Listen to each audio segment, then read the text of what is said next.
Hello dear student, welcome back to GDC classes. और GPAT weekly test में आज आपका 18 फरवरी को बायोकेमिस्ट्री सब्जेक्ट का वीकली टेस्ट लिया गया था। बहुत ही सिंपल क्वेश्चन थे। मैं मान के चलता हूं आपके सारे क्वेश्चन बिल्कुल क्लियर होंगे, बिल्कुल सही होंगे। फिर भी यदि आपको कुछ डाउट्स हैं तो आज के सेशन में उनको हम क्लियर करेंगे, प्रॉपर एक्सप्लेनेशन के साथ इनको आंसर को देखेंगे।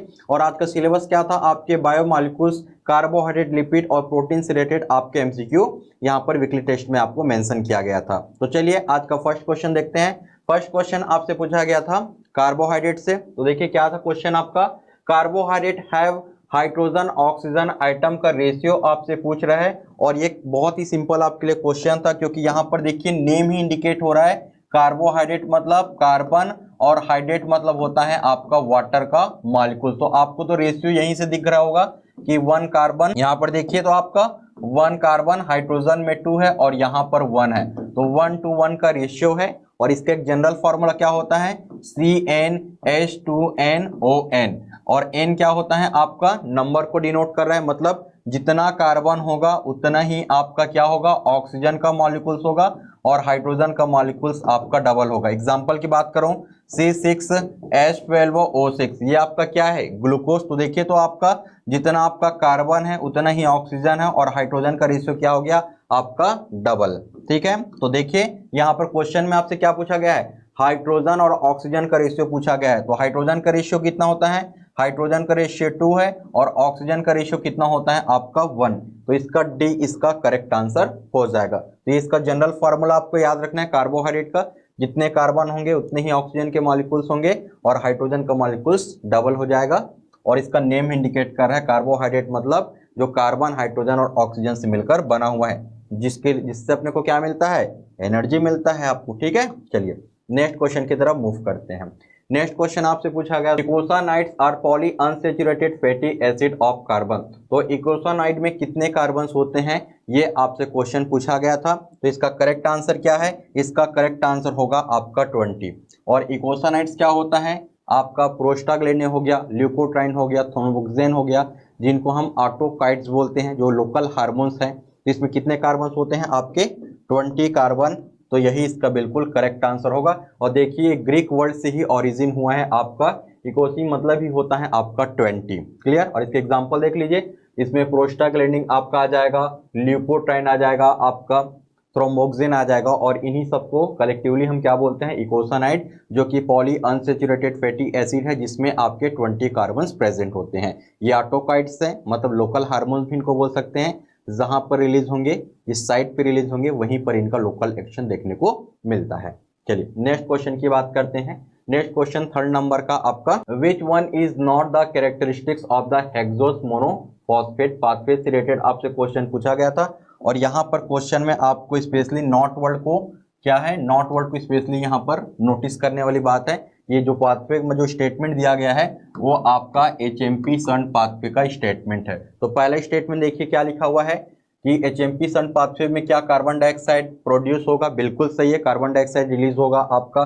सेकेंड पॉइंट देखते हैं, it require ATP for phosphorylation. नहीं, HMP सन पाथवे में कभी भी डायरेक्टली आपका ना तो ATP का जनरेशन होता है और ना ही ATP का यूटिलाइजेशन होता है। तो ये स्टेटमेंट बिल्कुल रॉन्ग है। थर्ड स्टेटमेंट देखते हैं, it is the control by the inhibition of the glucose 6 phosphate dehydrogenase by NADPH। ये बिल्कुल स्टेटमेंट करेक्ट है। और it produce ribose 5 phosphate, तो ये भी बिल्कुल करेक्ट है। तो यहाँ पर सबसे इंपॉर्टेंट चीज ये है कि हेक्सोस मोनोस फॉस्फेट जो है it is the alternative pathway होता है आपका ग्लाइकोलिसिस और क्रेब्स साइकिल का, क्योंकि ग्लूकोज का ऑक्सीडेशन आपका ग्लाइकोलिसिस साइकिल में होता है, क्रेब्स साइकिल में होता है। लेकिन ये जो साइकिल होता है आपका HMP सन पाथवे, तो ये आपका अल्टरनेटिव पाथवे होता है ग्लूकोज का ऑक्सीडेशन के लिए। ये क्वेश्चन आपसे कई बार पूछा गया है। अब यहाँ बनता क्या है, सबसे बड़ी बात, तो यहाँ पर बनता क्या है आपका, यहाँ पर 2 मॉलिक्यूल्स ऑफ NADPH बनेगा। ठीक है, NADPH जो कि आपका क्या है, एनर्जी मॉलिक्यूल्स है। तो यहाँ पर ATP का फॉर्मेशन नहीं होगा, यहाँ पर 2 मॉलिक्यूल्स ऑफ NADPH बनेगा। ठीक है, ये भी आपके एक एनर्जी मॉलिक्यूल्स हैं। और साथ ही साथ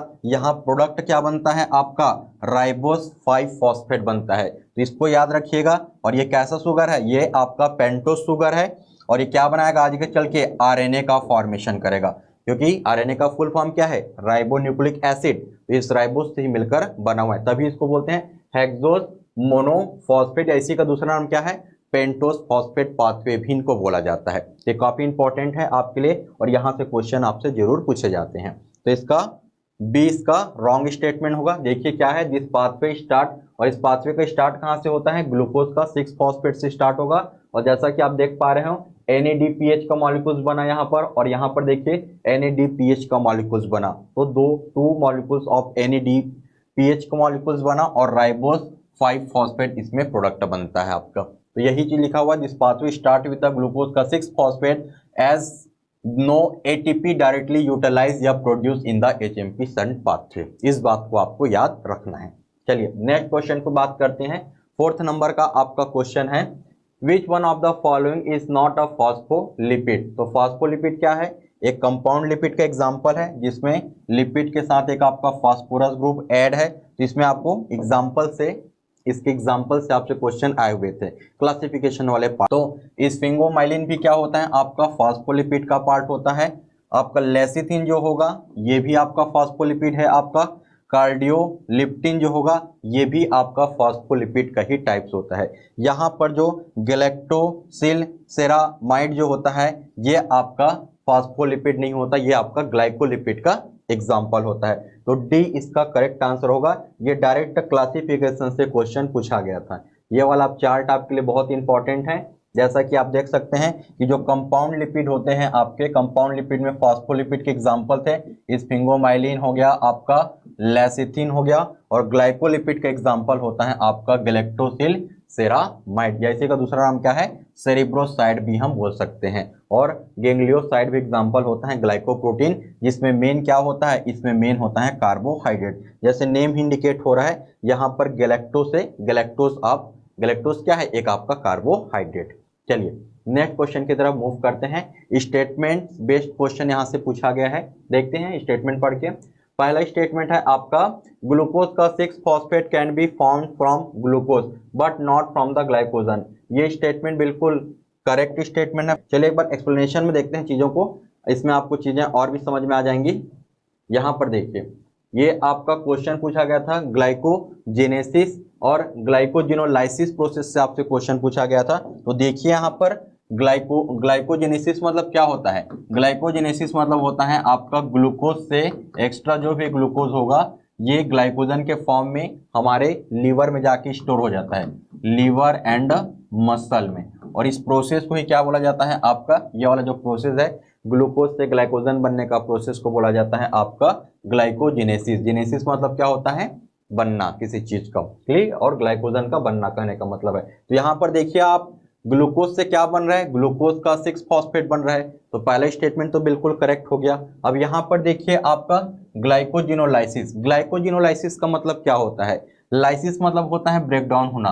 तो ग्लाइकोजन का क्या होगा, ब्रेकडाउन होगा। जब हम कुछ खाएंगे नहीं तो हमारे बॉडी को एनर्जी की जरूरत पड़ेगी, तब हमारा जो लीवर है इसी ग्लाइकोजन को ब्रेक डाउन करके किस में कन्वर्ट कर देगा, ग्लूकोज में कन्वर्ट कर देगा। और इस प्रोसेस को क्या बोलते हैं, ग्लाइकोजिनोलाइसिस। जो स्टोर करके रखा हुआ है लीवर, ये क्या करेगा, ग्लाइकोजन को ब्रेक करेगा ग्लूकोज। अब देखिए किस तरीके से आपका ब्रेक डाउन हो रहा है यहाँ पर। तो देखिए तो डायरेक्टली जो आपका ग्लाइकोजन है, यहाँ की बात कर रहे हैं, जो ग्लाइकोजन है ये सबसे पहले ग्लूकोज का 1 फॉस्फेट में कन्वर्ट होगा और देन ग्लूकोज का 6 फॉस्फेट में और फिर ग्लूकोज में होगा। डायरेक्टली ये नहीं बन पाएगा, ठीक है। तो यही तो आपसे स्टेटमेंट में पूछा गया था कि जो ग्लाइकोजन है ये क्या ग्लूकोज बन सकता है, डायरेक्ट नहीं। ग्लाइकोजन सबसे पहले आपका डी ब्रांचिंग एंजाइम की हेल्प से ग्लूकोज का 1 फॉस्फेट बनेगा और ग्लूकोज 1 फॉस्फेट के बाद ग्लूकोज का 6 फॉस्फेट और देन फिर आपका ग्लूकोज बनेगा। तो देखिए स्टेटमेंट फिर से एक बार पढ़ लेते हैं जिससे आपको चीजें क्लियर हो। पहला स्टेटमेंट था ग्लूकोज का 6 phosphate can be form from the glucose, बिल्कुल सही है। ग्लाइकोजेनेसिस प्रोसेस में हमारा जो ग्लूकोज है के 6 फॉस्फेट से आपका क्या बन रहा था, ग्लाइकोजन बन रहा था, ठीक है, but not from the glycogen. लेकिन ग्लाइकोजन से डायरेक्ट ग्लूकोज नहीं बन पा रहा था। पहले glucose 1 phosphate, then glucose 6 phosphate, then फिर आपका बन रहा था ग्लूकोज का मॉलिक्यूल जो है। सेकेंड प्रोसेस देखिए आपका ग्लूकोज 1 फॉस्फेट में be hydrolysed to yield from the free glucose in liver. तो ये भी स्टेटमेंट क्या है, रॉन्ग है आपका, ठीक है। चलिए नेक्स्ट क्वेश्चन की तरफ मूव करते हैं। नेक्स्ट क्वेश्चन आपसे है, how many molecules of acetyl coenzyme are produced in beta oxidation of the palmitic acid. तो पाल्मिटिक एसिड क्या है आपका, पाल्मिटिक एसिड आपका 16 कार्बन कंटेनिंग आपका फैटी एसिड है, और फैटी एसिड का ऑक्सीडेशन होता है बीटा ऑक्सीडेशन प्रोसेस के थ्रू। अब यहां से आपसे क्वेश्चन ये पूछ रहा है कि जब पाल्मिटिक एसिड का जब ऑक्सीडेशन करेंगे तो वहां पर बीटा ऑक्सीडेशन प्रोसेस के थ्रू तो एसिटाइल कोएंजाइम के कितने मॉलिक्यूल्स बनेंगे। तो इसको डायरेक्ट आपको याद रखना है, कितना बनता है आपका, जब पाल्मिटिक एसिड का करेंगे बीटा ऑक्सीडेशन तो 8 मॉलिक्यूल्स ऑफ एसिटाइल कोएंजाइम आपके प्रोड्यूस होंगे। ठीक है, तो ये बिल्कुल करेक्ट इसका आंसर हो जाएगा 8। जो नेक्स्ट क्वेश्चन की तरफ अब देखते हैं, मूव करते हैं। Glucose upon treatment with nitric oxide yield. तो ग्लूकोज जब नाइट्रिक ऑक्साइड जो पावरफुल एक ऑक्सीडाइजिंग एजेंट है, जब इसके साथ ये रिएक्ट करेगा तो क्या बनाता है आपका ग्लूकेरिक एसिड बनाएगा। ठीक है, और इस तरीके का प्रोसेस को आपको डायरेक्ट याद ही रखना पड़ेगा। जो ग्लूकोज को यदि हम लोग नाइट्रिक एसिड के साथ ट्रीटमेंट कराएं तो क्या बनता है, तो आपका ग्लूकेरिक एसिड या इसी को सैक्रिक एसिड भी बोल सकते हैं। ठीक है, यहाँ पर जैसे आप देख पा रहे होंगे, जब ग्लूकोज का हम लोग माइल्ड लेवल पे ऑक्सीडेशन कराते हैं तो ग्लूकोनिक एसिड बनता है, और जब और एक कौन सा यहाँ पर क्या होता है आपका ब्रोमीन के साथ रिएक्शन होता है, तो जब ब्रोमिनेशन कराया जाता है ग्लूकोज के साथ तो ग्लूकोनिक एसिड बनता है, और जब इसी को हम लोग नाइट्रिक एसिड के साथ जब ट्रीटमेंट कराएंगे फर्दर और ऑक्सीडेशन कराएंगे तो आपका ग्लूकेरिक एसिड बनेगा, या फिर इसी का दूसरा नाम क्या है आपका सैक्रिक एसिड भी बोलते हैं। तो यही आपसे क्वेश्चन पूछा गया था। चलिए नेक्स्ट क्वेश्चन आपको देखते हैं आपका। नेक्स्ट फिर आपका HMB शन पाथवे से क्वेश्चन पूछा गया है आपका, और यहाँ से आपको फॉल्स स्टेटमेंट को आइडेंटिफाई करना है, इसमें से कौन सा स्टेटमेंट रॉन्ग है। देखिए फर्स्ट, नो एटीपी फॉर्मेशन, बिल्कुल आपका सेकंड क्वेश्चन में ही हमने देखा हुआ था कि HMP शन पाथवे में डायरेक्टली एटीपी ना तो जनरेट होता और ना ही इसका यूटिलाइजेशन होता है। तो ये स्टेटमेंट तो बिल्कुल सही है कि यहाँ पर एटीपी नहीं बनता है। यहाँ पर एटीपी नहीं बनता तो क्या बनता है, यहाँ पर 2 मॉलिक्यूल्स ऑफ NADPH के बनते हैं। ये भी स्टेटमेंट बिल्कुल सही हो गया। फिर बात करते हैं यहाँ पर प्रोडक्ट क्या बनता है, राइबोस 5 फॉस्फेट बनता है, बिल्कुल ये भी सही है, राइबोस 5 फॉस्फेट बनेगा और आगे चल के इसी से RNA का फॉर्मेशन होगा। RNA बना होता है राइबोस शुगर से। नेक्स्ट वो से देखिए, non oxidative phase of the HMP शन पाथवे इज द इरिवर्सिबल। ये स्टेटमेंट गलत है कि जो आपका नॉन ऑक्सीडेटिव फेज होता है HMP शन पाथवे का, ये आपका रिवर्सिबल प्रोसेस होता है। ये कैसा प्रोसेस है, रिवर्सिबल, बट स्टेटमेंट में क्या लिखा हुआ है आपका इरिवर्सिबल। ठीक है, तो ये स्टेटमेंट आपका रॉन्ग होगा। यदि यहाँ पर लिखा रहता ये रिवर्सिबल तो ये भी स्टेटमेंट बिल्कुल करेक्ट हो जाता। तो ये लास्ट स्टेटमेंट रॉन्ग था, बाकी तीनों स्टेटमेंट HMP शन पाथवे से रिलेटेड आपके बिल्कुल करेक्ट हैं। ठीक है, चलिए देखते हैं फिर नेक्स्ट प्रोसेस को। Total number of the amino acid in the human insulin. अब ह्यूमन इंसुलिन से आपसे क्वेश्चन पूछा गया है, और ह्यूमन इंसुलिन में कितने अमीनो एसिड होते हैं, कई बार एग्जाम में पूछा गया है।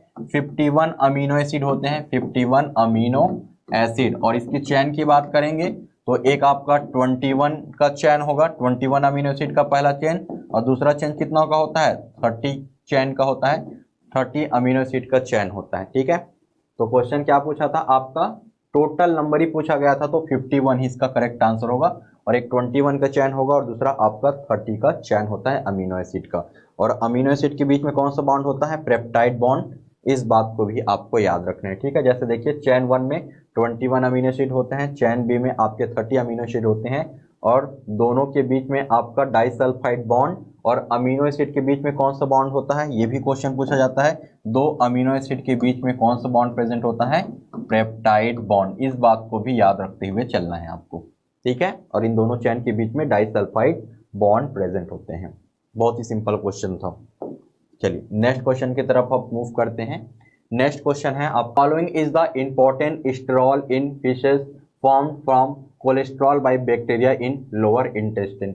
लोअर इंटेस्टाइन मतलब कोलोन रीजन की बात कर रहे हैं, और कोलोन रीजन में आपका जो फीकल मटेरियल में, ठीक है, फीकल मटेरियल में कौन सा आपका स्टेरॉयडल फॉर्म होगा, ये आपसे क्वेश्चन पूछ रहा है। तो इसका करेक्ट आंसर क्या हो जाएगा आपका, कोप्रोस्टेनॉल इसका करेक्ट आंसर होगा। अब आपका क्वेश्चन होगा कि हमारे फीकल मटेरियल में ये कैसे बन गया आपका, तो देखिए हमारा जो लीवर है ये आपका बाइल जूस का क्या करता है, आपका सिक्रेशन करता है। आपका देखिए यहाँ पर हमारा जो लीवर है ये बाइल जूस एक्सक्रीट करेगा, यहीं पे लिखा हुआ है कोलेस्ट्रॉल का लगभग 50% जो कि कन्वर्ट होता है आपका बाइल सॉल्ट में, बाइल एसिड में कन्वर्ट होगा, और ये एक्सक्रिएट होता है आपके फीकल मटेरियल में, एक्सक्रिएट होगा कोलोन रीजन पे, और यही जो है आपका ये प्रिकर्सर की तरह काम करेगा। प्रिकर्सर मतलब स्टार्टिंग मटेरियल की बात कर रहे हैं, precursor for the synthesis of the steroidal hormone. और यहाँ पर देखिए इसका कोप्रोस्टेनॉल इसका फिर करेक्ट आंसर हो जाएगा।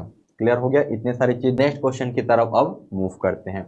Next question, aldopentose can be converted into the aldohexose. ठीक है, एल्डोपेंटोज मतलब 5 कार्बन और हेक्सोज मतलब 6 कार्बन, और इसको डायरेक्ट आपको याद रखना। ठीक है, एल्डोज पेंटोज मतलब 5 कार्बन, हेक्सोज मतलब 6 कार्बन। ठीक है, तो ये जो कन्वर्ट होता है इसको क्या बोलते हैं आपका किलियानी फिशर सिंथेसिस। डायरेक्ट इसको याद रखना है, इसमें ज्यादा लॉजिक नहीं लगाना है कि एल्डोज पेंटोज कन्वर्ट होता है आपका एल्डोज हेक्सोज में, कौन सा सिंथेसिस के थ्रू, आपका किलियानी फिशर सिंथेसिस प्रोसेस के थ्रू। राइट, चलिए नेक्स्ट क्वेश्चन की तरफ अब देखते हैं। नेक्स्ट क्वेश्चन आपसे पूछा गया था, if two monosaccharide differ in their structure around a single carbon then it called it. तो जब दो मोनोसेक्राइड एक सिंगल कार्बन में जब उनका ओरिएंटेशन चेंज होता है तो इनको हम क्या बोलते हैं, इस प्रोसेस को बोला जाता है आपका इपीमर। तो इसका ए इसका बिल्कुल करेक्ट आंसर होगा। देखिए एक बार समझते हैं ये इपीमर क्या होता है। जैसा कि आप यहाँ पर स्ट्रक्चर देख पा रहे होंगे, ये आपका ग्लूकोज का स्ट्रक्चर है, देखिए 6 कार्बन है इसमें भी, और ये आपका गैलेक्टोज का स्ट्रक्चर है। और ग्लूकोज और गैलेक्टोज कार्बन नंबर क्या है, कार्बन नंबर 4 पे क्या शो करते हैं, इपीमर शो करते हैं। मतलब इनके फॉर्मूला तो दोनों के सेम है, C6H12O6, इनका भी मॉलिक्यूलर फॉर्मूला सेम है। चाहे हम लोग गैलेक्टोज की बात करें या ग्लूकोज की बात करें, दोनों का मॉलिक्यूलर फॉर्मूला सेम है, बस इनके स्ट्रक्चर का जो ओरिएंटेशन है इसमें आपको चेंजेस नजर आएगा। अब थोड़ा नोटिस कीजिए, तो 4th नंबर को नोटिस कीजिए। यहाँ पर देखिए ग्लूकोज का आपका 4th कार्बन में राइट साइड में OH दिख रहा है, लेफ्ट साइड में आपको H नजर आ रहा है। यहाँ पर देखिए गैलेक्टोज के स्ट्रक्चर में देखोगे तो राइट साइड में आपको H नजर आ रहा है और लेफ्ट साइड में आपको OH नजर आ रहा है। मतलब बाकी सब चीजें सेम है बाकी स्ट्रक्चर में, 4th नंबर पे जो ओरिएंटेशन है, कॉन्फ़िगरेशन है जो स्ट्रक्चर का, वो आपको चेंजेस नजर आ रहा है। तो इसको यही पॉइंट तो लिखा हुआ है कि glucose and galactose carbon number 4 पे क्या शो करते हैं, इपीमर शो करते हैं। क्लियर, चलिए एक और देखते हैं एग्जांपल आपका, इन दोनों के बीच थोड़ा सा कंपेयर करते हैं। ये आपका मेनोज का स्ट्रक्चर है और ये आपका ग्लूकोज का स्ट्रक्चर है, दोनों के बीच कंपेयर कीजिए आप लोग। दोनों का सेम फॉर्मूला है आपका, ये तीनों जो होते हैं ये आपके हेक्सो शुगर के एग्जांपल होते हैं। अब यहाँ पर कार्बन नंबर 2 पे देखिए, यहाँ पर आपको चेंजेस नजर आ रहा होगा, बाकी सब चीजें बिल्कुल एज इट इज हैं। मतलब यहाँ पर कार्बन नंबर 2 पे ग्लूकोज और मेनोज क्या शो कर रहे हैं, इपीमर शो कर रहे हैं, मतलब कॉन्फ़िगरेशनल चेंजेस नजर आ रहा है। ठीक है, राइट साइड में H है, इसके राइट साइड में OH है, जो चीजें यहाँ पर H इसका लेफ्ट साइड में है तो इसका लेफ्ट साइड में OH है, तो इसको बोलते हैं आपका इपीमर। और यदि एक नंबर देखिए, और यदि फर्स्ट कार्बन पे यदि किसी का चेंजेस नजर आएगा, याद रखना है फर्स्ट कार्बन पे यदि ओरिएंटेशन चेंज हो जाए तो इनको हम लोग बोलते हैं एनोमर। तो इपीमर और एनोमर में यही डिफरेंस है, जब कार्बन नंबर 1 पे ओरिएंटेशन चेंज होगा, ठीक है, उसको हम लोग बोलेंगे एनोमर, और कार्बन नंबर 1 को छोड़ के, ठीक है, बाकी और किसी भी दूसरे कार्बन में स्ट्रक्चर में कॉन्फ़िगरेशन चेंजेस देखने को मिलता है, इनको हम क्या बोलते हैं, आपके इपीमर। अब आपको क्लियर हो चुका होगा एपीमर और एनोमर क्या होते हैं। चलिए next question, which of the following is the example of the invert sugar. बहुत ही फेमस क्वेश्चन है, ये बार बार एग्जाम में पूछा गया था आपसे, इन्वर्टेड शुगर क्या होता है, तो इसका करेक्ट आंसर क्या होता है आपका सुक्रोज। सुक्रोज से रिलेटेड और बहुत फेमस क्वेश्चन है, ये नॉन रिड्यूसिंग शुगर है, तो ये भी कई बार एग्जाम में पूछा गया है।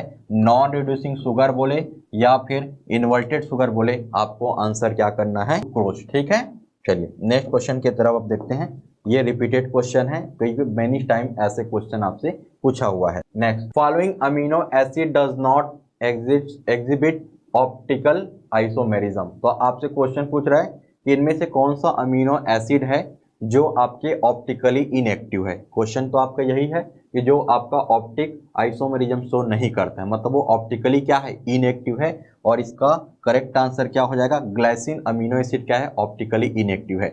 और इसके पीछे रीजन ये है, यदि हम ग्लाइसिन अमीनो एसिड का यदि हम स्ट्रक्चर बनाए आपका, तो देखिए अब किसी भी कंपाउंड को ऑप्टिकल आइसोमरिज्म शो करने के पास उसके पास कायरल कार्बन होना चाहिए। अभी कायरल कार्बन क्या होता है? कायरल कार्बन का मतलब होता है इन कार्बन की वैलेंसी 4 होती है, तो इसको चारों साइड अलग अलग ग्रुप, डिफरेंट डिफरेंट ग्रुप आपके होने चाहिए। यदि मैं ग्लाइसिन की यदि मैं बात करूं, ये अमीनो एसिड है तो COOH हो गया, एक आपका अमीनो एसिड आपका एमीन ग्रुप हो गया, ये आपका H हो गया, और यहाँ पर भी क्या होता है आपका H। ये है स्ट्रक्चर आपका ग्लाइसिन का। ये स्ट्रक्चर किसका है? ग्लाइसिन का। देखिए तो थोड़ा सा आपको, ये क्या कायरल कार्बन है क्या? ये अलग ग्रुप है, ये अलग ग्रुप है, लेकिन ये दोनों ग्रुप क्या हो गए? सेम हो गए। और कायरल कार्बन का मतलब अभी मैंने आपको क्या बताया, ये कार्बन के चारों साइड अलग अलग ग्रुप होने चाहिए। तो ये क्या है आपका? कायरल कार्बन नहीं है, और कायरल कार्बन नहीं है ग्लाइसिन के पास, तो ये आपका ऑप्टिकली इनएक्टिव है, ये ऑप्टिक आइसोमेरिज्म शो नहीं करेगा। यदि मैं हम लोग एनालिन की बात करें तो एनालिन के स्ट्रक्चर में क्या होता है, देखिए तो यहीं पर क्या होता है आपका CH2, ये इसका स्ट्रक्चर हो गया, किसका? एलानिन का स्ट्रक्चर हो गया। अब यहाँ पर देखिए तो इसके स्ट्रक्चर में आप देख पा रहे होंगे चारों तरफ अलग अलग ग्रुप नजर आ रहा है कार्बन के, मतलब ये आपका कायरल कार्बन है, और ये जो एनालिन है ये आपका ऑप्टिक आइसोमेरिज्म शो करेगा। क्लियर? तो यहाँ पर C इसका करेक्ट आंसर हो जाएगा, क्योंकि इसके पास कोई भी कायरल कार्बन नहीं है, तो ये ऑप्टिकली इनएक्टिव होता है। आप नेक्स्ट क्वेश्चन की तरफ मूव करते हैं। नेक्स्ट क्वेश्चन भी बहुत फेमस क्वेश्चन है, मेनी टाइम्स क्वेश्चन पूछा जाता है इस तरीके का। ये आपका ग्लाइकोजन स्टोरेज डिजीज से रिलेटेड आपसे क्वेश्चन पूछ रहा है आपसे। वेन गिर्क जो आपका ग्लाइकोजन स्टोरेज डिजीज है वो कौन से एंजाइम के डिफेक्ट होने की वजह से होता है? तो इसको आपको डायरेक्ट याद रखना है कि ग्लूकोज का 6 फॉस्फेटेज एंजाइम में डिफेक्ट होने की वजह से ग्लाइकोजन नहीं बन पाता है। अभी हमने देखा ग्लूकोज से ग्लाइकोजन बनने का प्रोसेस को ग्लाइकोजेनेसिस प्रोसेस बोला जाता है। तो यदि उनके बीच यदि कोई एंजाइम है, कहीं ना कहीं पर एंजाइम का इन्वॉल्वमेंट होगा जो ग्लूकोज को ग्लाइकोजन में चेंज करेगा, या फिर ग्लाइकोजन को ग्लूकोज में चेंज होने के लिए भी कुछ एंजाइम चाहिए। तो जो ग्लूकोज का 6 फॉस्फेट एंजाइम है जो ग्लाइकोजन बनाने में हेल्प करता है, यदि इसमें किसी प्रकार का डिफेक्ट आ जाए तो उस प्रॉब्लम को क्या बोलते हैं? वोन गिर्क डिजीज। ठीक है, तो इसका डी इसका करेक्ट आंसर हो जाएगा आपका। चलिए नेक्स्ट क्वेश्चन की तरफ आप देखते हैं। नेक्स्ट क्वेश्चन है आपका गैलेक्टोज एंड ग्लूकोज। अभी हमने देखा हुआ था कि गैलेक्टोज एंड ग्लूकोज जो होते हैं वो कार्बन नंबर 4 पे क्या शो करते हैं? इपीमर शो करते हैं। तो इसका ए इसका करेक्ट आंसर हो जाएगा आपका। नेक्स्ट क्वेश्चन की तरफ देखते हैं, सिंपल क्वेश्चन था ये। नेक्स्ट द हेक्सोज मोनोफॉस्फेट, फिर से आ गया आपका HMP सन पाथवे से रिलेटेड।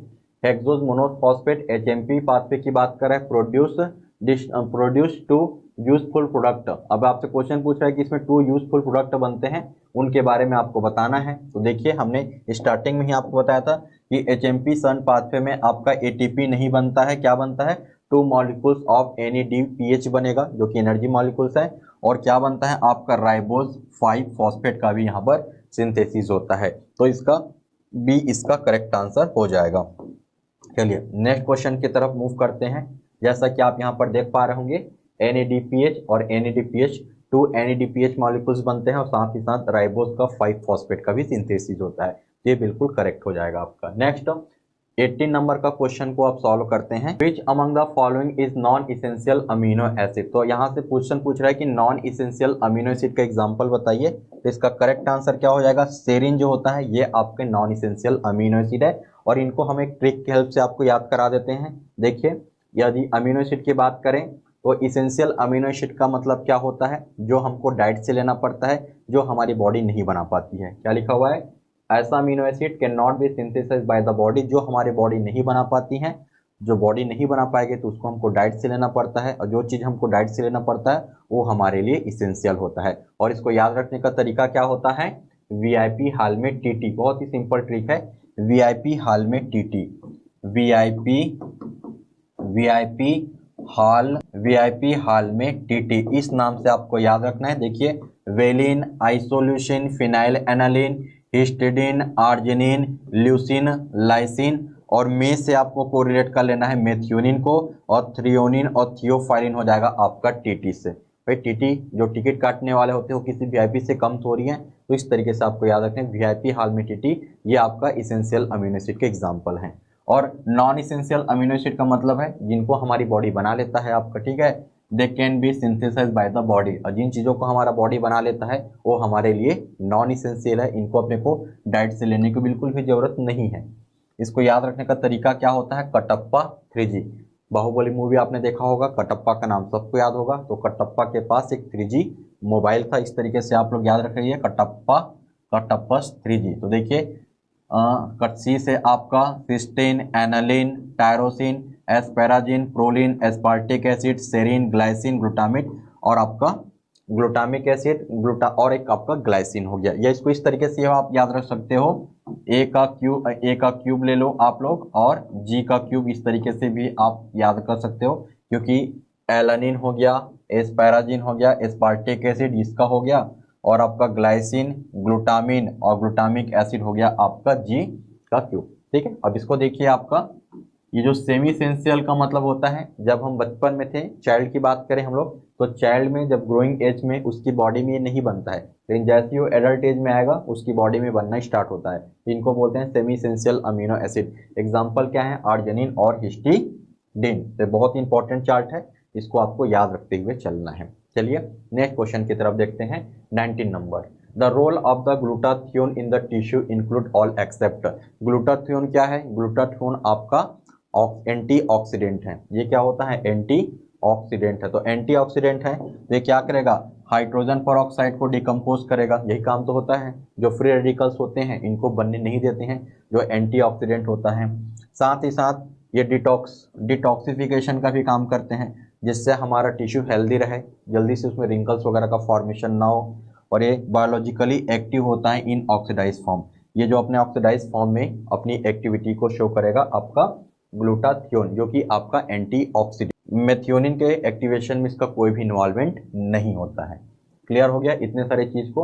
और ये कैसे बना हुआ है, तो देखिए ये जो ग्लूटाथियोन है, ये आपका केमिकली मैं बात करूं तो ग्लिसरीन से आपका ग्लाइसिन से इससे मिलकर बना हुआ है, ग्लाइसिन अमीनो एसिड से मिलकर बना हुआ है आपका ग्लूटाथियोन, जो कि आपका एक एंटीऑक्सीडेंट की तरह काम करता है। इंजाइमेटिक एंटीऑक्सीडेंट की तरह हमारे बॉडी में काम करता है। हमारे बॉडी में फ्री रेडिकल्स हाइड्रोजन पेरोक्साइड को क्या कर देता है, डिटॉक्स कर देता है, डिटॉक्सिफिकेशन करता है, या फिर बोल सकते हैं फ्री रेडिकल्स को न्यूट्रलाइज करने का काम करता है, जिसके वजह से हमारा स्किन ग्लो करते रहे, जल्दी से रिंकल का फॉर्मेशन होने नहीं देता। नेक्स्ट क्वेश्चन आपसे देखते हैं, 20 क्वेश्चन क्या पूछा गया, which of the following replacement of amino acid in the protein में produce greatest changes in configuration. ये क्वेश्चन आपसे पूछा गया था और इसका करेक्ट आंसर क्या है आपका बी, इसका करेक्ट आंसर होगा, क्योंकि बाकी जो अमीनो एसिड हैं सबके प्रॉपर्टीज लगभग सिमिलर हैं, इनका जो प्रॉपर्टीज है थोड़ा सा आपका डिफरेंस है। देखिए तो एक्सप्लेनेशन में चीजें आपको और भी क्लियर होंगी।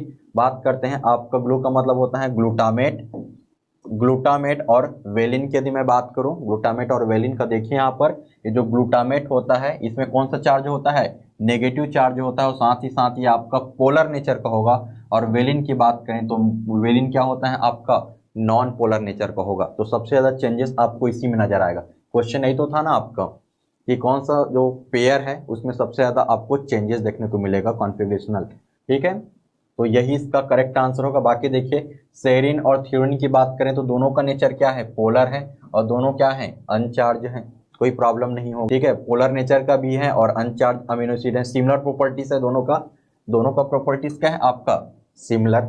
यहाँ पर देखिए ग्लूटामेट और टायरोसिन की बात करें तो दोनों क्या होते हैं, पोलर होते हैं और अनचार्ज होता है, कोई चार्ज नहीं है, कोई प्रॉब्लम नहीं है, दोनों का प्रॉपर्टी सिमिलर है। फिनाइल एनालिन और आइसोल्यूसिन ये दोनों क्या होते हैं आपके नॉन पोलर होते हैं। क्लियर, बट ये आपका एक पोलर होता है और एक आपका नॉन पोलर। और यही तो आपसे क्वेश्चन में पूछ रहा था कि इसमें कौन सा replacement of amino acid in the protein में प्रोड्यूस ग्रेटेस्ट चेंजेस। तो चेंजेस किस में हो जाएगा, इसमें, क्योंकि एक आपका पोलर नेचर का, दूसरा आपका नॉन पोलर नेचर का है। Next, the major component of the liquid glucose is prepared from. तो देखिए इसका करेक्ट आंसर क्या होगा, इसका करेक्ट आंसर हो जाएगा आपका dextrose.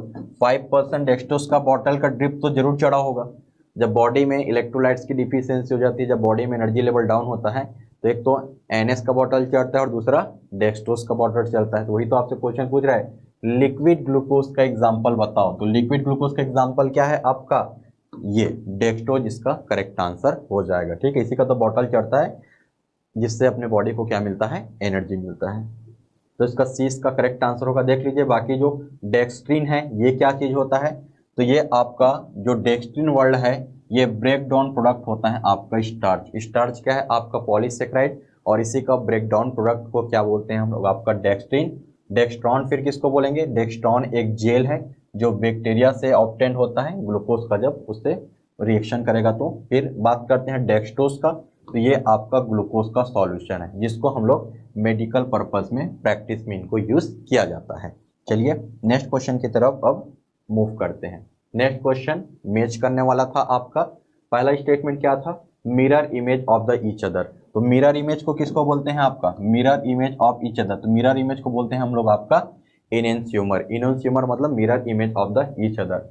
Alpha and beta cyclic form of D glucose, ये किस में देखने को मिलता है, ये एनोमर में मिलता है। और एनोमर का मतलब मैंने बताया था फर्स्ट कार्बन में यदि कॉन्फ़िगरेशनल चेंजेस देखने को मिलेगा तो इनको हम लोग क्या बोलते हैं, एनोमर। और एनोमर आपका अल्फा और बीटा फॉर्म में देखने को मिलता है। तो इसका ऑप्शन ये करेक्ट हो जाएगा।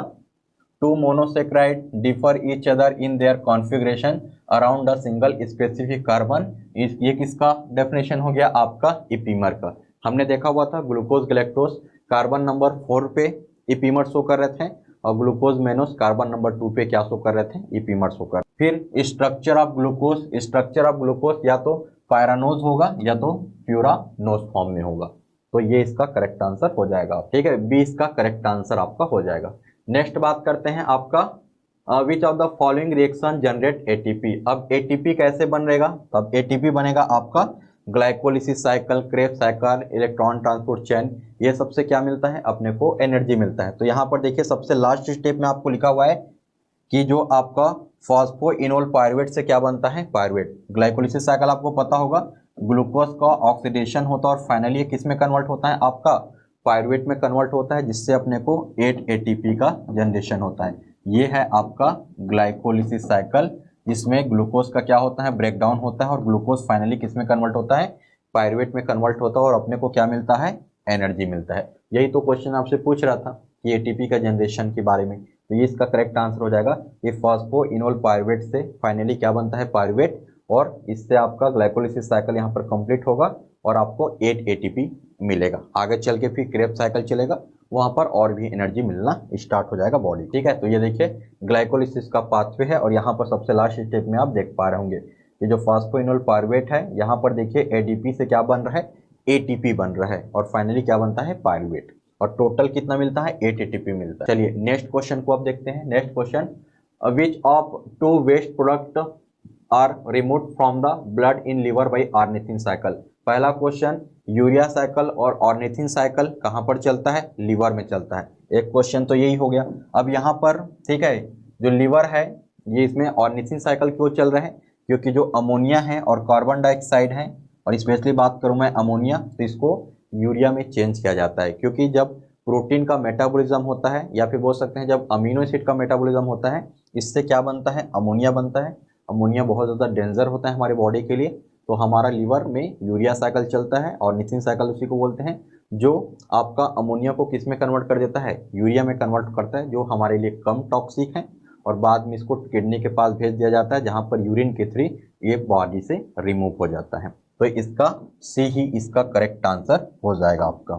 चलिए नेक्स्ट क्वेश्चन की तरफ देखते हैं। ये है आपका यूरिया साइकिल।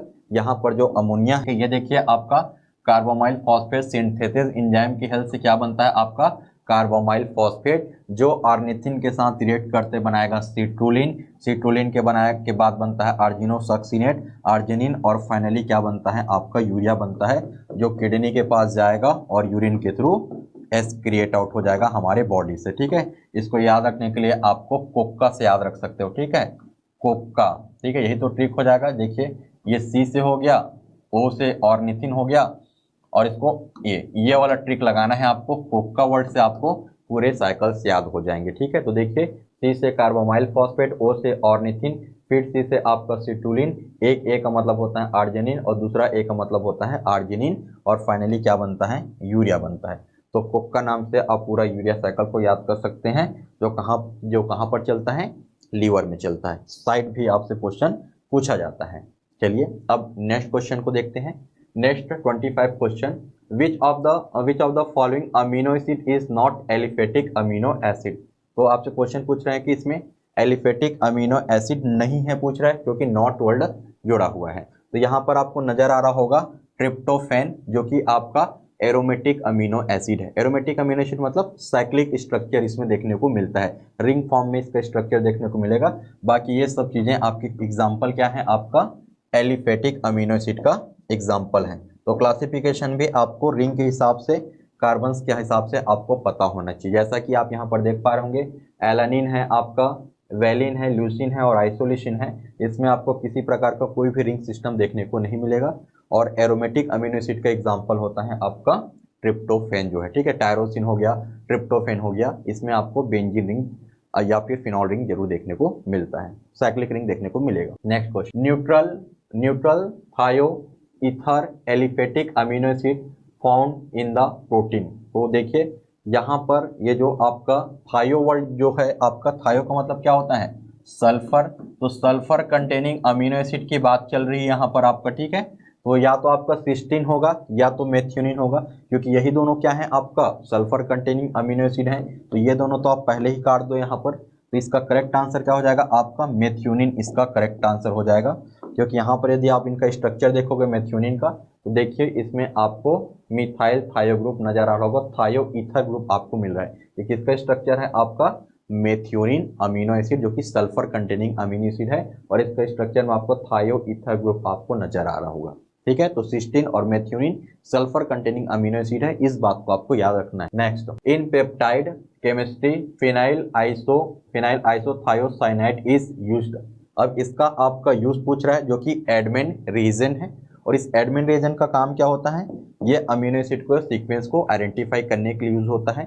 जो प्रोटीन का प्राइमरी स्ट्रक्चर होता है, उसमें अमीनो एसिड के सीक्वेंस को हम आइडेंटिफाई कर सकते हैं with the help of region, admin region के थ्रू। तो ये जो है आपका वो इनडायरेक्टली बोल रहा है, एडमिन रीजन की बात चल रहा है। और उस पेप्टाइड में हम आइडेंटिफाई कैसे करेंगे, एन टर्मिनल से हम लोग उसको आइडेंटिफाई करते हैं, ठीक है। एन टर्मिनल से सी टर्मिनल की तरफ हम लोग अमीनो एसिड के सीक्वेंस को क्या करते हैं, आइडेंटिफाई कर सकते हैं। तो 20 का करेक्ट आंसर होगा, ठीक है। देखिए यदि हम लोग बात करें आपका अमीनो एसिड का स्ट्रक्चर का, तो इस तरीके का होगा स्ट्रक्चर जो है आपका, ये सी हो गया, एक आपका कार्बोक्सिलिक एसिड ग्रुप हो गया, एक आपका एच ग्रुप और एक आपका आर ग्रुप। तो देखिए इनको बोला जाता है, अमीनो एसिड को बोला जाता है एन टर्मिनल, ये आपका एन टर्मिनल। और कार्बोक्सिलिक एसिड वाले ग्रुप को बोला जाता है आपका सी टर्मिनल। और इसी से ऐसे जुड़े रहते हैं आपके, ठीक है। तो इसी की बात कर रहे हैं कि जो आपका एडमिन रिएजेंट होता है, जिसका केमिकली क्या होगा, फिनाइल आइसोथायोसाइनेट होगा, जो कि एडमिन रिएजेंट होगा। ये क्रोमेटोग्राफिक टेक्निक के थ्रू क्या किया जाता है, आप अमीनो एसिड के सीक्वेंस को हम लोग आइडेंटिफाई कर सकते हैं। सेंगर रिएजेंट भी होता है, इस बात को भी आपको याद रखना है। सेंगर रिएजेंट से भी हम चेक कर सकते हैं। नेक्स्ट क्वेश्चन को अब देखते हैं। नेक्स्ट आपका chitin get converted into the chitosan. Chitosan आपका एक पॉलीमर होता है, जो आपका चिटिन में क्या करना पड़ेगा, डी एसिटाइलेशन करना पड़ेगा। और डी एसिटाइलेशन करने से यदि हम लोग चिटिन्स का डी एसिटाइलेशन करें तो क्या बन जाएगा, चिटोसन बन जाएगा आपका। तो बी इसका बिल्कुल करेक्ट आंसर हो जाएगा। देखिए तो आपका ये स्ट्रक्चर है, आपका चिटिन का स्ट्रक्चर है। और यहाँ पर आपको नजर आ रहा होगा, ये जो है ये आपका एसिटाइल ग्रुप है। एसिटाइल ग्रुप मतलब COCH3। तो यहाँ पर क्या कर रहा है, डी एसिटाइलेशन। डी एसिटाइल में एसिड मतलब डिलीट कर देना, किसको, एसिटाइल ग्रुप को डिलीट कर देना। अब एसिटाइल ग्रुप को डिलीट कर दोगे तो क्या बन जाएगा, NH2। अब इसका नाम क्या हो गया, चिटोसन। तो यही तो आपसे पूछ रहा है, जब चिटिन का डी एसिटाइलेशन करेंगे मतलब एसिटाइल ग्रुप को डिलीट कर देंगे, रिमूव कर देंगे, तो क्या बन जाएगा, चिटोसन पॉलीमर जो है। क्लियर।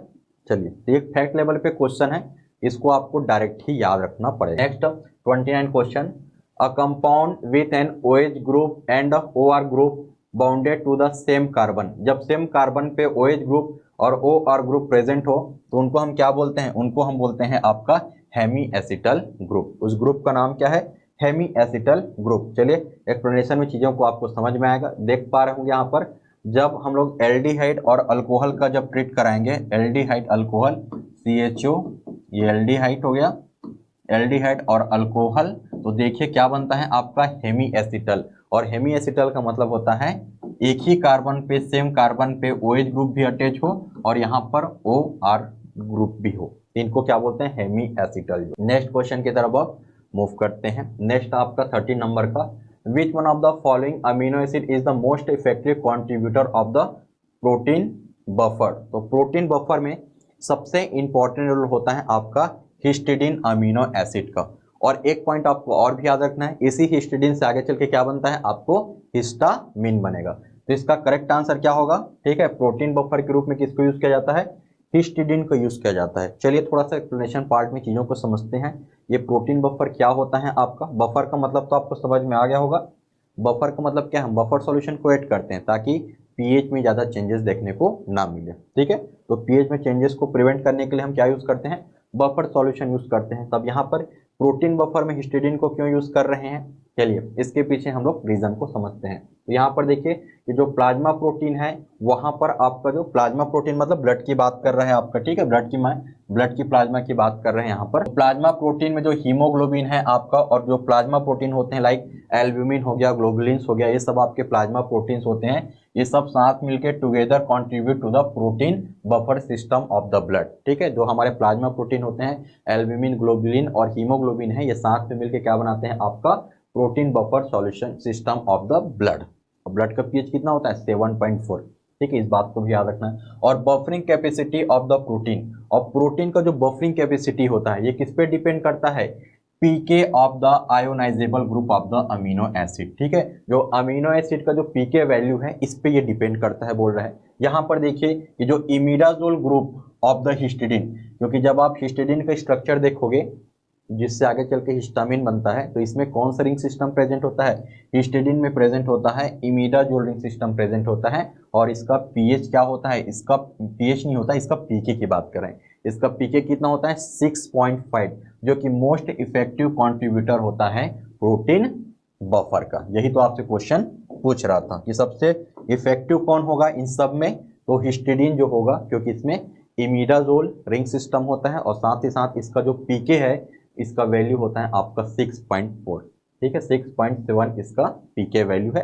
और यही पॉइंट लिखा हुआ है कि बफरिंग कैपेसिटी डिपेंड किस पे करता है, pK of ionisable group of the amino acid पे। Next question, arrange the following fatty acid in decreasing order of their unsaturated. तो हाईएस्ट से आपको लोएस्ट में जाना है और इसको इस तरीके से आपको याद रखना है, ठीक है। तो सबसे पहले क्या आएगा आपका लिनोलिक एसिड, उसके बाद आपका सेकंड नंबर किसका आता है, लिनोलेनिक एसिड, उसके बाद लिनोलिक एसिड, फिर ओलिक एसिड, और उसके बाद आपका आ जाएगा स्टेरिक एसिड। तो ये इसका सीक्वेंस आपको याद रखना है। तो सी इसका करेक्ट आंसर होगा। देख लीजिए यहाँ पर ओलिक एसिड में कितने कार्बन होते हैं आपका 18 कार्बन, लिनोलिक एसिड में आपका 18 कार्बन, और लिनोलेनिक एसिड में आपका 18 कार्बन।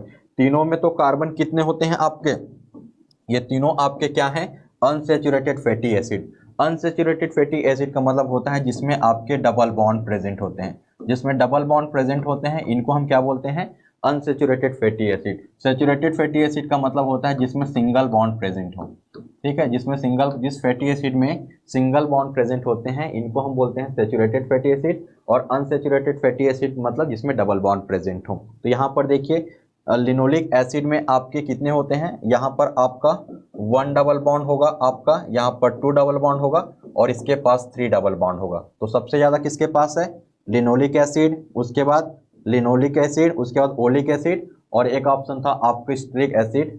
थर्ड लास्ट ऑप्शन क्या था आपका, स्टेरिक एसिड। तो स्टेरिक एसिड किस कैटेगरी में आ जाएगा, स्टेरिक एसिड आपका सैचुरेटेड में आ जाएगा। क्लियर हो गया। तो सबसे ज़्यादा डबल बॉन्ड किस में था आपका, लिनोलेनिक एसिड में। उसके बाद उससे कम किस में था आपका, 3 किस में था आपका, लिनोलिक एसिड में। 1 डबल बॉन्ड किसके पास था आपका, ठीक है, ओलिक एसिड में। और ये स्टेरिक एसिड मतलब आपका सैचुरेटेड फैटी एसिड है। इसको याद रखने का मैं आपको एक तरीका भी बता देता हूं। आपने ओला तो जरूर बुक किया होगा, क्या बुक किया होगा, ओला, ठीक है। तो हमने पालमपुर जाने के लिए आपने ओला बुक किया। इस तरीके से आप इसको याद रख लोगे, ठीक है, ओला नाम से याद रखना। तो ओला मतलब आपका ये आपका, इसमें 1 डबल बॉन्ड, इसमें 2 डबल बॉन्ड, इसमें 3 डबल बॉन्ड, और इसमें 4 डबल बॉन्ड प्रेजेंट होते हैं। तो पालमपुर जाने के लिए हमने ओला बुक किया। इससे आपको याद हो जाएगा आपका अनसैचुरेटेड फैटी एसिड जो है। नेक्स्ट क्वेश्चन की तरफ अब देखते हैं। Next, the catalytic tried in acetyl co enzyme, ठीक है, ये एंजाइम बहुत फेमस एंजाइम है, सबको पता होगा, acetyl choline esterase is the composed of which of the following amino acid. तो ये हमारा जो एंजाइम है ये एसिटाइल कोलिन एस्टरेज जो है ये क्या करता है, एसिटाइल कोलिन को मेटाबोलाइट करता है, उसकी एक्टिविटी को डिग्रेड करता है। तो ये किससे मिलकर बना है ये आपसे क्वेश्चन पूछ रहा है। तो इसका करेक्ट आंसर क्या हो जाएगा, ये सेरीन, हिस्टिडीन और ग्लूटामेट 3 अमीनो एसिड से मिलकर बना होता है। ठीक है, कि हम जो पढ़ते हैं आपका कोलिनर्जिक सिस्टम या फिर बोल सकते हैं पैरासिम्पैथेटिक नर्वस सिस्टम की बात करें, पैरासिम्पैथेटिक नर्वस सिस्टम आपने पढ़ा होगा या फिर कोलिनर्जिक सिस्टम आपने पढ़ा होगा। तो यहाँ पर मेन न्यूरोट्रांसमीटर क्या होता है आपका एसिटाइल कोलिन, और ये जो एसिटाइल कोलिन है इसको डिग्रेड करने का काम कौन करता है, इसको मेटाबोलाइट करने का काम कौन करता है, आपका यही एसिटाइल कोलिन एस्टरेज एंजाइम इसको क्या कर देगा, डिग्रेड करेगा। तो ये किससे मिलकर बना है आपसे क्वेश्चन पूछ रहा है। तो ये आपका सेरीन, हिस्टिडीन और ग्लूटामेट 3 अमीनो एसिड से मिलकर बना हुआ है ये जो एंजाइम है। तो ये इसका बिल्कुल करेक्ट आंसर हो जाएगा। चलिए नेक्स्ट क्वेश्चन की तरफ मूव करते हैं। 33 का question, choose the correct statement for writing the sequence of amino acid in the polypeptide. और हमने इससे पहले भी एक क्वेश्चन में देखा हुआ था कि एन टर्मिनल से स्टार्ट करते हैं, एन टर्मिनल से कहाँ जाते हैं, आपके सी टर्मिनल की तरफ जाते हैं। एन टर्मिनल मतलब आपका अमीनो एसिड का एमीन वाला ग्रुप, सी टर्मिनल मतलब अमीनो एसिड का आपका कार्बोक्सिलिक वाला ग्रुप होगा। ठीक है, तो इसका करेक्ट आंसर क्या हो जाएगा आपका अमीनो एसिड का। अब देखिए तो यहाँ पर लेफ्ट साइड में हम क्या लिख रहे हैं, लेफ्ट साइड में अमीनो ग्रुप लिख रहे हैं और राइट साइड में सी टर्मिनल मतलब ये आपका राइट साइड में है। ठीक है, तो इसका करेक्ट आंसर क्या हो जाएगा, अमीनो टर्मिनल मतलब एन टर्मिनल लेफ्ट साइड में होगा रिटर्न एंड, ठीक है, एंड वाइल कार्बोक्सिलिक टर्मिनल मतलब कार्बोक्सिलिक मतलब सी टर्मिनल आपका राइट साइड होगा। तो इसका ए ही बिल्कुल करेक्ट होगा और इसी सीक्वेंस में हम अमीनो एसिड में जो पॉलीपेप्टाइड का चेन है इसको हम लोग रिटर्न करते हैं। तो इसका ए बिल्कुल करेक्ट आंसर हो जाएगा। जैसा कि आप यहाँ पर देख पा रहे होंगे ये आपका अमीनो ग्रुप का एन टर्मिनल, कार्बोक्सिलिक एसिड का सी टर्मिनल, तो इस तरीके से ये आपका राइट साइड में है, एन टर्मिनल आपका लेफ्ट साइड में है। Next, in the TCA cycle at which of the following enzyme catalyst steps incorporation of the elements of water into the intermediate of the cycle take place। ये आपका TCA cycle, try carboxylic acid cycle, इसको citric acid cycle भी बोलते हैं। यहाँ से आपसे question पूछ रहा है कि इसके इंटरमीडिएट के कौन से स्टेप में हम वाटर के मॉलिक्यूल्स को इनकॉर्पोरेट करते हैं। ठीक है, मतलब इसके कौन सी स्टेप में वाटर के मॉलिक्यूल्स इनकॉर्पोरेट होते हैं। यदि आपको स्ट्रक्चर आपके पाथवे आपको याद होगा, इसमें पता होना चाहिए कि जो एकोनिटेज वाला जो इसका एंजाइम है वहां पर उस वाले स्टेप पे क्या होता है, आपके वाटर के मॉलिक्यूल्स का इनकॉर्पोरेट होता है। एक बार देख लेते तो हैं, ये देखिए ये आपका सिट्रिक एसिड साइकिल है जिसको हम लोग क्या बोलते हैं, TCA साइकिल भी बोलते हैं। अब यहाँ पर आप देख पा रहे होंगे कि सिट्रेट से आपका सिस एकोनिटेज बनता है, फिर आपका आइसोसिट्रेट बनता है और यहाँ पर एक एंजाइम है आपका एकोनिटेज और यहीं पर ही क्या हो रहा है, वाटर के मॉलिक्यूल्स का इनकॉर्पोरेशन हो रहा है। ठीक है, तो यही आपसे क्वेश्चन में पूछा गया था कि एकोनिटेज जब सिस एकोनिटेज से आइसोसिट्रेट बनेगा तो वहाँ पर एंजाइम क्या होगा आपका एकोनिटेज, तो वहाँ पर ये वाटर का मॉलिक्यूल्स का इन्वॉल्वमेंट है। और देखिए कहाँ पर वाटर का मॉलिक्यूल्स का इन्वॉल्वमेंट है, एक यहाँ पर भी आपको नजर आ रहा होगा, जब फ्यूमारेट से मिलेट बनता है वहाँ पर भी एक वाटर का मॉलिक्यूल्स का इन्वॉल्वमेंट है, यदि हम लोग सिट्रिक एसिड या फिर TCA साइकिल की बात करें। ठीक है, नेक्स्ट क्वेश्चन की तरफ अब मूव करते हैं। नेक्स्ट आपसे क्वेश्चन पूछा गया था, द फॉलोइंग प्रोटीन या फिर उसी को प्रोटीन को हम लोग पॉलीपेप्टाइड भी बोल सकते हैं, हैज अ क्वाटर्नरी स्ट्रक्चर। तो ये डायरेक्ट एग्जांपल से क्वेश्चन पूछा गया है कि जो क्वाटर्नरी स्ट्रक्चर होता है प्रोटीन का तो उसका एग्जांपल क्या है, तो हीमोग्लोबिन आपका करेक्ट आंसर हो जाएगा। तो हीमोग्लोबिन आपका क्वाटर्नरी स्ट्रक्चर ऑफ प्रोटीन का एग्जांपल होता है। बात करें इंसुलिन का, इंसुलिन किस में आ जाएगा, इंसुलिन आपका प्राइमरी स्ट्रक्चर ऑफ प्रोटीन का एग्जांपल होता है।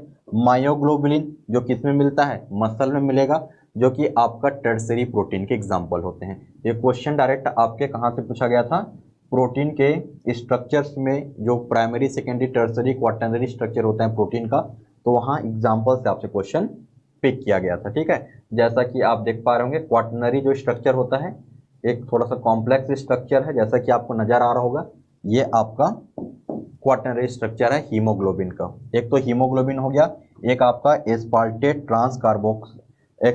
ट्रांस कार्बोमाइलेज और लैक्टेट डिहाइड्रोजिनेस, ये भी एंजाइम जो है वो किस कैटेगरी में आते हैं, आपका क्वाटर्नरी स्ट्रक्चर में, क्योंकि ऑल एंजाइम्स क्या होते हैं, प्रोटीन होते हैं। तो ये जो आपका लैक्टेट डिहाइड्रोजिनेस एंजाइम है ये भी आपका प्रोटीन नेचर का है, और प्रोटीन के कौन से कैटेगरी में आएगा, ये आपका क्वाटरनरी स्ट्रक्चर बनाएगा। नेक्स्ट क्वेश्चन की बात करते हैं आपका, the rate limiting step in the cholesterol biosynthesis. तो बायोसिंथेसिस कोलेस्ट्रॉल के लिए क्या होता है आपका, मेवालोनिक एसिड फॉर्मेशन। इसी से आगे चल के क्या बनता है, कोलेस्ट्रॉल का फॉर्मेशन होगा। तो यही इसका करेक्ट आंसर होगा, यही आपका रेट लिमिटिंग स्टेप हो जाएगा आपका सी जो है। मेवालोनिक एसिड नहीं बनने दोगे तो आगे चल के कोलेस्ट्रॉल नहीं बनेगा। देखिए कोलेस्ट्रॉल को बनने के लिए क्या चाहिए, एसिटाइल को एंजाइम, और यही एसिटाइल को एंजाइम है, और इसको भी आपको बहुत अच्छे से पता होगा, HMB को एंजाइम सिंथेटेज एंजाइम, जिसको हम ब्लॉक करते हैं जब लिपिड लोडिंग ड्रग यूज करते हैं। आपका स्टेटिन क्लास के जो ड्रग्स होते हैं आपके, वहां पर किसको टारगेट करते हैं, आपका HMB को एंजाइम ए सिंथेटेज एंजाइम को ब्लॉक किया जाता है।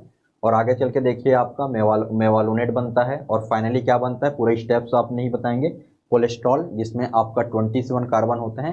तो ये सब आपकी स्टेप्स हैं, और फाइनली देखिए मेवालोनेट से क्या बनता है, मेवालोनेट से फाइनली स्टेप बाय स्टेप चलेंगे तो फाइनली क्या बनता है, कोलेस्ट्रॉल बनेगा। तो यदि हम इस मेवालोनेट को हम लोग क्या कर दें, ब्लॉक कर दें, ठीक है, तो जो आपका HMB कोएंजाइम रिडक्टेज ये जो एंजाइम है, इसको जो स्टेटिन क्लास का जो ड्रग्स होता है ये इसी एंजाइम को टारगेट करता है, ठीक है, जो हम लोग लिपिड लोडिंग ड्रग्स पढ़ते हैं फार्माकोलॉजी में। बट आपके काम के लिए बस ये है कि रेट लिमिटिंग स्टेप क्या होता है, यदि हमने मेवालोनिक एसिड बनने नहीं दिया तो आगे का पूरा प्रोसेस स्टॉप हो जाएगा और फाइनली कोलेस्ट्रॉल नहीं बनेगा। चलिए नेक्स्ट की बात करते हैं, intermediate in the biosynthesis of the cholesterol. तो कोलेस्ट्रॉल के लिए अभी हमने देखा कि इंटरमीडिएट स्टेप क्या क्या होता है आपका, एक तो मेवालोनिक एसिड सिंथेसिस हो गया, और एक आपका आइसोपेंटिनाइल पायरोफॉस्फेट। ये क्या होते हैं, इसके इंटरमीडिएट स्टेप होते हैं, जैसा कि आप यहाँ पर देख पा रहे होंगे, ये आपका मेवालोनेट होता है आपका, ठीक है, और यहाँ पर देखिए आपका आइसोपेंटिनिल पायरोफॉस्फेट, ये आपके इंटरमीडिएट स्टेप होता है कोलेस्ट्रॉल के बायोसिंथेसिस में। चलिए नेक्स्ट क्वेश्चन की तरफ देखते हैं, तो इसका ए इसका करेक्ट आंसर हो जाएगा आपका, राइट। चलिए नेक्स्ट क्वेश्चन की तरफ वो मूव करते हैं, quaternary structure in the protein molecules. क्या होता है क्वाटरनरी स्ट्रक्चर, जिसका एग्जांपल अभी हमने देखा, इसका एग्जांपल क्या था आपका, हीमोग्लोबिन था आपका इसका एग्जांपल।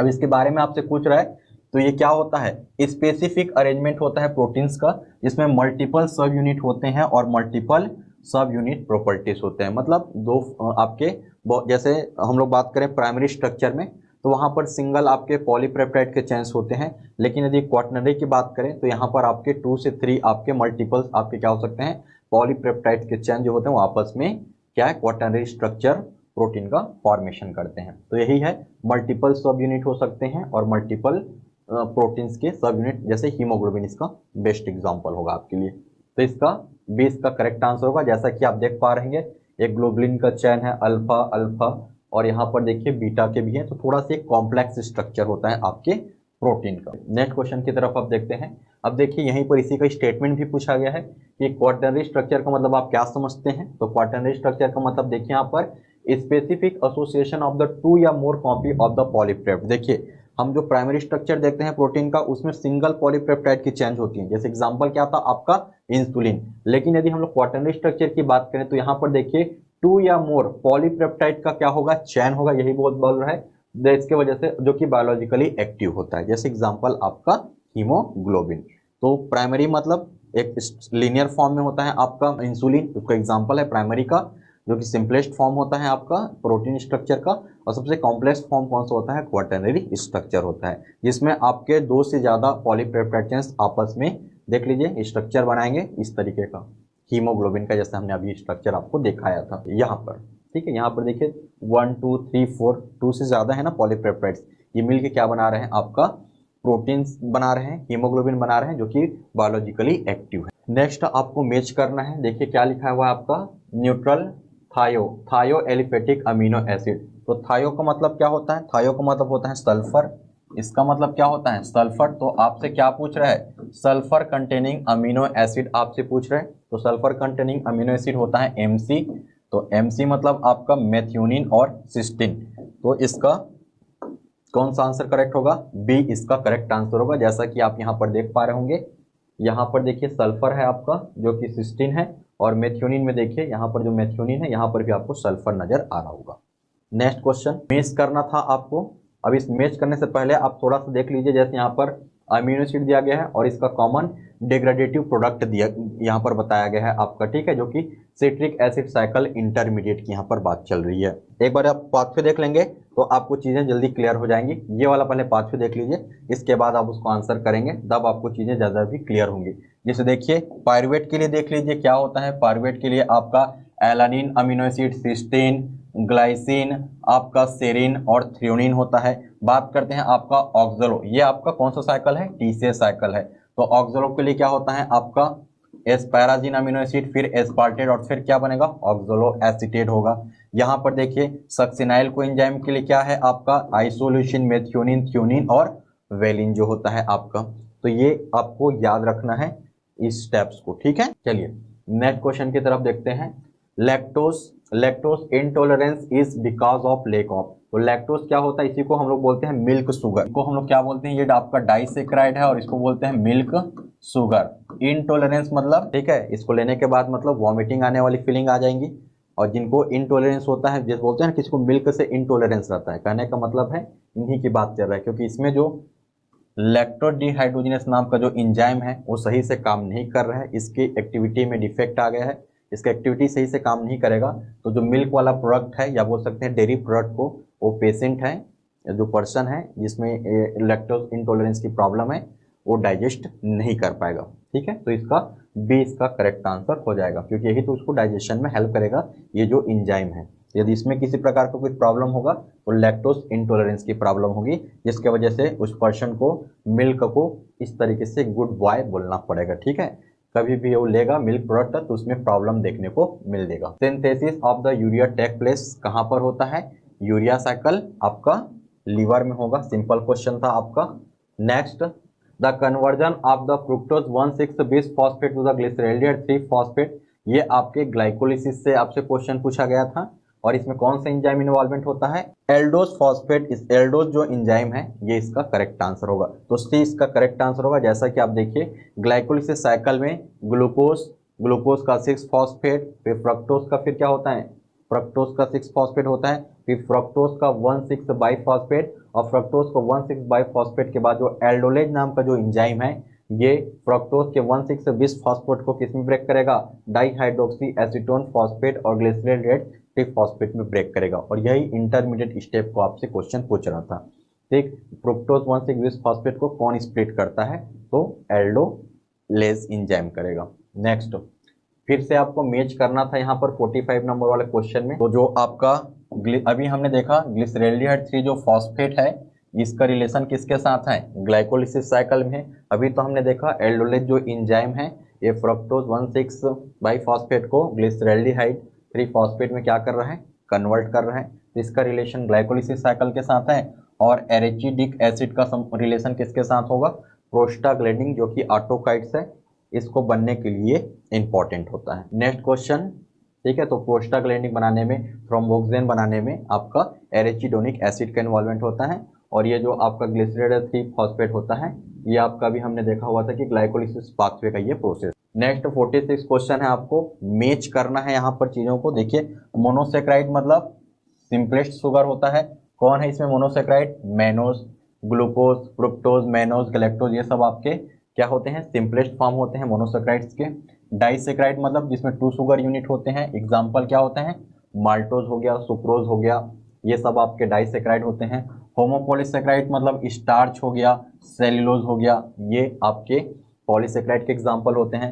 हेट्रोपॉलीसेक्राइड में आपका हिपेरिन आता है और आपका कॉन्ड्रोइटिन सल्फेट आता है। तो इस तरीके से इनको मैच करना था, ये क्लासिफिकेशन से आपसे क्वेश्चन पूछा गया था, ठीक है, डायरेक्ट। नेक्स्ट स्टेटमेंट बेस्ड आप क्वेश्चन है आपका 47 वाला।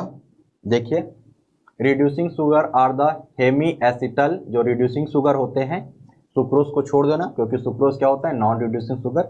बाकी आपके जो मोनोसेक्राइड होते हैं वो आपके रिड्यूसिंग शुगर होते हैं, जैसे ग्लूकोज, फ्रुक्टोज जो है आपके। तो reducing sugar are hemi acetal या हेमिकेटल फॉर्म में होते हैं, ये बिल्कुल करेक्ट स्टेटमेंट है आपका।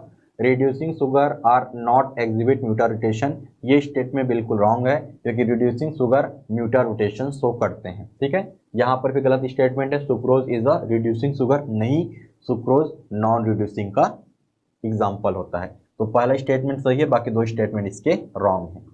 फिर नेक्स्ट देखते हैं आपका arrange the correct sequence of the citric acid cycle. यदि आपको सिट्रिक एसिड साइकिल आपको पता होगा तो आप इन चीज़ों को आप इजीली से क्या कर सकते हो, अरेंज कर सकते हो। एक बार पाथवे को पहले देखिए, तब आपको चीज़ें क्लियर होंगी। देखिए पाथवे को, सिट्रेट से क्या बनता है आपका आइसोसिट्रेट। यहाँ पर देखिए एसिटाइल कोएंजाइम है, ये जो आपका ऑक्सोलो एसीटेट है, इसके साथ कॉम्बिनेशन बनाएगा, क्या बनाएगा, सीट्रेट, फिर आपका आइसोसिट्रेट, फिर oxalo succinate, alpha ketoglutarate, succinyl coenzyme, succinate और फ्यूमारेट। तो पहला क्या आ जाएगा आपका, यही सिट्रेट पहला स्टेप आ जाएगा। दूसरा क्या पूछा था आपका, ऑक्सोलो सक्सिनेट, ये सेकंड नंबर में आ जाएगा। तीसरा क्या पूछा था आपका, फ्यूमारेट, ये थर्ड नंबर में आ जाएगा। और चौथा में आ जाएगा आपका ऑक्सोलो एसीटेट। तो आपको ये प्रोसेस पता होगा, तब जाके आप इन सीक्वेंस को बहुत ही ईजी तरीके से, ठीक है, आइडेंटिफाई कर पाओगे, अरेंज कर पाओगे। नेक्स्ट आपका स्टेप आपसे क्वेश्चन पूछ रहा है आपसे 49 नंबर वाला, मेज the following metabolism of the carbohydrate. तो चलिए इसको भी मैच करते हैं। ये सारी चीजों को देखने के लिए आपको सबसे पहले आपको पाथवे में ही जाना पड़ेगा। जब तक आप पाथवे नहीं देखोगे तब तक आप इनको कंफ्यूज हो जाओगे। यहाँ पर देखिए स्टेप को मैं पहले आपको बता देता हूँ। आपको देखिए यहाँ पर देखिए आपका ये जो सीस एकोनिटेज और आइसोसिट्रेट में वाटर के मॉलिक्यूल्स का इन्वॉल्वमेंट है। एक यहाँ पर वाटर के मॉलिक्यूल्स का इन्वॉल्वमेंट है और एक यहाँ पर भी आपके वाटर के मॉलिक्यूल्स का इन्वॉल्वमेंट है, ठीक है। एक फ्यूमरेज एंजाइम में भी क्या चाहिए आपको, वाटर, और एकोनिटेज में भी आपके वाटर के मॉलिक्यूल्स का इन्वॉल्वमेंट है। कार्बन डाइऑक्साइड आपसे पूछा गया था, तो यहाँ पर देखिए जो आइसोसिट्रेट डिहाइड्रोजिनेज है, यहाँ पर कार्बन डाइऑक्साइड है आपका। फिर आपसे क्वेश्चन पूछा गया था आपका एफईडी, तो एफईडी कहाँ पर होगा आपका, सक्सिनेट डिहाइड्रोजिनेज में क्या होगा आपका, एफईडी का इन्वॉल्वमेंट होगा आपका। यहाँ पर था अल्फा कीटोग्लूटारेट, अल्फा कीटोग्लूटारेट में आपका क्या है, NAD आपका करेक्ट होगा। अब देखिए सीक्वेंस को, एक बार आपने इस पाथवे को देख लिया तो पहले का आपका क्या हो जाएगा, क्यों, क्योंकि आइसोसिट्रेट से आपका आइसोसिट्रेट टू ऑक्सोलोसक्सिनेट में आपका क्या बनता है, आपका NAD बनता है आपका। यहाँ पर क्या बनता है आपका NAD, और NAD से एक NAD से कितना ATP बनता है, 1 NAD से आपके 3 ATP का फॉर्मेशन होता है, ठीक है। यहाँ पर क्या बनता था, यहाँ पर आपका FAD बनता था, FADH बनता था, और एक FADH से कितना एनर्जी बनता है, यहाँ पर आपका 2 बनेगा, ठीक है। याद रखिएगा जब NAD की बात करें तो वहाँ पर 3 आपका ATP बनता है, FADH की बात करें तो वहाँ पर 2 आपका ATP का फॉर्मेशन होता है आपका।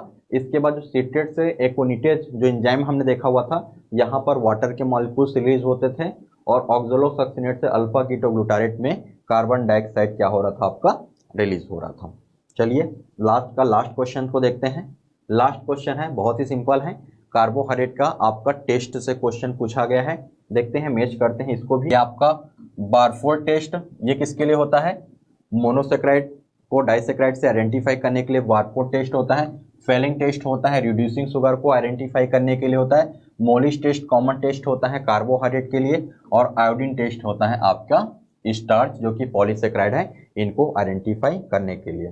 तो आई होप आपको सारे जो डाउट्स हैं आज वीकली टेस्ट को लेकर, जो बायोकेमिस्ट्री का आज हुआ है, वो आपके क्लियर हो गए होंगे, ठीक है। तो आज के सेशन में बस इतना ही रखते हैं। Thank you so much.